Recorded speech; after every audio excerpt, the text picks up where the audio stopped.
The NFL draft is always full of twists and turns, and this year was no exception. In fact, the very first round was an absolute roller coaster, but through all of the smoke, the mirrors, the rumours, the trades, the moves up and downs, the Eagles made one of the most underrated and overlooked moves of the entire offseason. After acquiring an extra 7th round pick from the New England Patriots, they decided to trade that with the Indianapolis Colts in exchange for defensive tackle Hassan Ridgeway. In 2017, Bo Allen and Destiny Vio combined for over 64% of defensive snaps, and in 2018, the Eagles lacked DT3 and DT4 pretty much altogether, with it being surmised of practice squad promotees and a couple of fluttering free agents. Fletcher Cox was asked to carry the unit by himself with Jernigan injured, and while Michael Bennett helped, it really did hamper the Eagles' defensive front. So the acquisition of Hassan Ridgeway, a 24-year-old who's now had 3 years experience in this league, certainly perked up some ears, mine included. But just how high is Ridgeway's ceiling? What's his development room, and what's his realistic expectation going into an off-season of very intense competition in Philadelphia? My name is Liam Jenkins, and that's exactly what we're going to be diving into today in this episode of Eagles Film Room.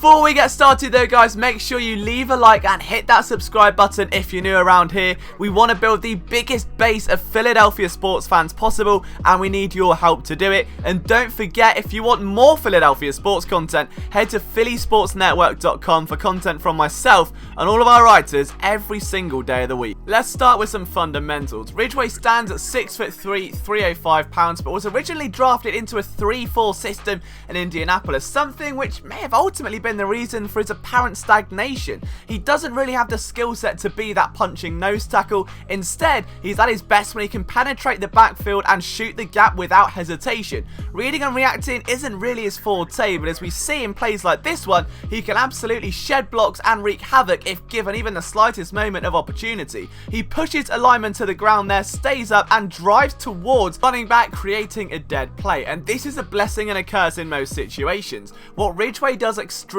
well is keep his head up, constantly looking in the backfield. He wants to be the guy at the center of the play, but in a 3-4 scheme you'll see in a couple of these plays it can get the better of him. His first step is quite burstful, but there were concerns coming out of college that he burns out quite quickly, that his conditioning wasn't exactly ideal, and that's a reason why he played in just 51% of snaps during his final year. But then there are plays like that where you can tell he's got all the athletic gifts, he's got all of the prototypical frame you could possibly want. In this play he's lining up at a 3-tech position and he drives inside, great violent hand usage, and that's another word I'd use to describe the former Colts lineman. He is absolutely violent. His hand usage isn't always consistent, but he's able to constantly reset and really rip past unsuspecting offensive linemen. Now, he can get caught up, and this is where this whole conditioning argument comes in, because there may be some weight to it. There are plays where he doesn't look that impressive, where he can just stagnate, but then on the flip side of it, you have plays like this against the Steelers where he literally knocks an offensive guard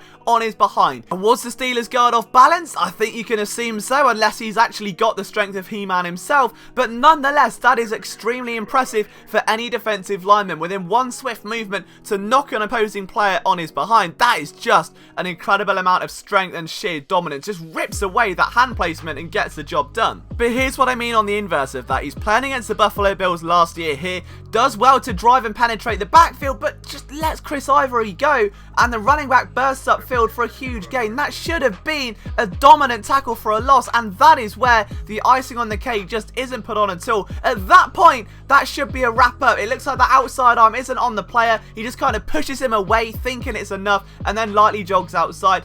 That's the level of, I wouldn't want to say effort, I think that's unfair of anybody analysing the game to say, but I think there has to be more done when finishing plays, because when that motor is on, good luck stopping him. He is an unrelenting force to be reckoned with, like we saw there, bursting behind the backfield, bringing down Le'Veon Bell. Now, he doesn't have a whole array of pass rushing moves, but he's very aware and has great lateral quickness, and this helps when it comes to picking up running backs coming out of the backfield. And instances like this, watch that head, he's always looking at the quarterback. This is what I mean, sees the ball go away and spins off. Now, if he can get a nice counter move, a nice rip move added to his arsenal, we could be looking at a very solid DT4 or DT5 option as of right now. Look at the leverage he gains here. He is the furthest lineman into the backfield of anybody. The rest are driven away by that slide blocking effort, and instead he's just able to push in. Again though, can't quite make the tackle. When the motor's off, this is a genuine concern. He doesn't have much in the way of those counter moves I was talking about. So if he isn't able to win at the line of scrimmage, to get that nice bit of explosiveness out of that first step,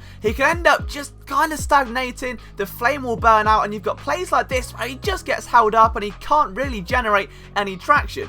But if he's designated a gap to shoot, and this is where the move to a 4-3 is really going to help, as it would have last year under Frank Reich if he didn't play just 6.9% of snaps. So against the Bills, looks to rush outside, look at the bend he's got there, keeps those legs moving, keeps his eyes in the backfield once again, and traces a very veteran and wary Derek Anderson all the way to the sideline, who at that point I think had frankly given up. This is a guy that if he's in the right position to just shoot a gap on a blitz can make an impact. But the other part of a 4-3, like we saw especially in this game against the Bills, you can be asked to stunt, and I don't think he's got the speed to be effective in these situations. We saw one there, we'll see another one here. Stunts are a little bit ineffective for this defensive tackle. He just struggles to really find the right hole. Like there, you've got to be more aware of what the quarterback's doing, but this is the one that gets me. He completely misses the gap altogether. Now this should be an interior swap, and instead he tries to go all the way around the outside, and it leaves a massive hole open for Anderson. The linebacker has to cut back inside, but by that point it's too late. The check down's complete. But there's a difference between trying to turn the corner on a stunt and then gaining lateral leverage, sheer explosiveness. He's got such a stocky lower body, and against UTEP's Will Hernandez, a guy I was really high on coming out of the draft, just look at how far he gets pushed in the opposite direction. This is that tenacious, violent, aggressive mindset I was talking about, just thundering into the other side. Now unfortunately the sweep works, the Giants get a big play, but here's another example using that leverage against the Buffalo Bills. He uses his body well to clog the lane and stuff the run, and that's what we can expect. That's all he'd need to do as a DT4 or DT5, to come in alongside Fletcher Cox, alongside Malik Jackson, who's likely playing the other side on that 3-tech spot, and just clog the lane, just shuffle the traffic, funnel it through to the linebacker, a group that now just so happens to include Zach Brown, one of the league's best run-stopping linebackers. So this is a huge acquisition for the Eagles, and it is going massively, massively underrated. But let's just talk a little bit more about his positioning before we get to the sacks and the sexy plays. Look at what he does here against the Houston Texans. This was in the playoff game. Keeps his eyes pinned in the backfield, peels off the block, and gets himself in a position to make a tackle. That's a strong, high IQ play. Again, one where that motor's running, but it's all about that head. It's what hurt him, I think, in a 3-4. He wants to shoot gaps. He wants to be at the ball all the time. He couldn't do that, and he finally got a chance to last year, but it was too little too late. He was buried on that depth chart. This was the play that many people remember. He got half a sack in the Colts postseason against the Houston Texans, and did so in very athletic fashion. He pretty much leapt like a salmon off of his block into the path of Deshaun Watson, and you don't get to appreciate it until you see this angle. Again, look at that. The outside shoulder of the offensive guard pushes one way, eyes in the backfield, leaps off, and that is a great bit of just athletic play from the defensive tackle. We'll see another example of that against the Arizona Cardinals, where he just rips through a nice shimmy inside. He's got quick feet for someone his size. He shouldn't move the way he does. That's the lateral quickness. It's that first step. He's almost like a wide receiver at the line of scrimmage. Just watch how many steps here. A quick shimmy inside, moves his body well, pushes through a second block, and then brings down a wary Carson Palmer. There's another sack we're going to look at though. This one again, he lines up outside. This is back in 2017, as was the previous sack against the Houston Texans. So take a look at this. He's got himself a very interesting situation. The Texans lining up in a spot where they're probably going to run the ball, and he just comes off unblocked, and that burst when you're left unmarked is a big time safety. The Texans can't believe it, but just watch the sheer speed he comes down into the box with here. Now his eyes again pinned in the backfield. He notices the miscommunication, straight through. It's an easy safety, but that's, I think, what we can expect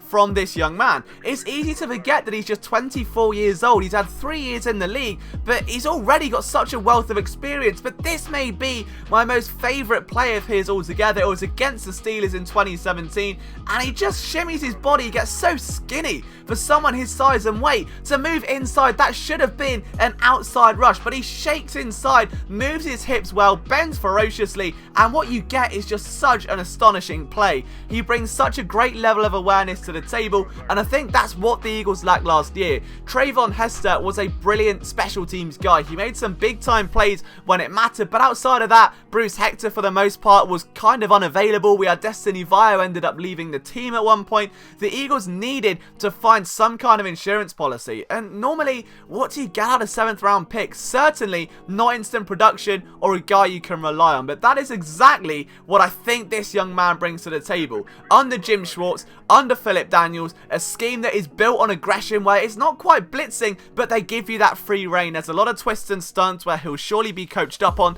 and it's something where I think in this kind of culture, they can really rise to get the best out of him. He's looked good in OTAs so far. My predictions, not only that he makes the final roster, but I've been on this boat since the trade itself. He is easily a DT4 guy, someone that I think can get maybe 20 to 30% of snaps depending on the rotation, but I want to know what you guys think. Has this changed your opinion on Hassan Ridgeway? Had you previously forgotten about him? Let me know down in the comments, and also let me know what players you want to see film rooms on between now and week 1. From myself, Liam Jenkins, you can follow me at Liam Jenkins PSN, at Philadelphia SN, and I'll see you next time for another episode of Eagles Film Room.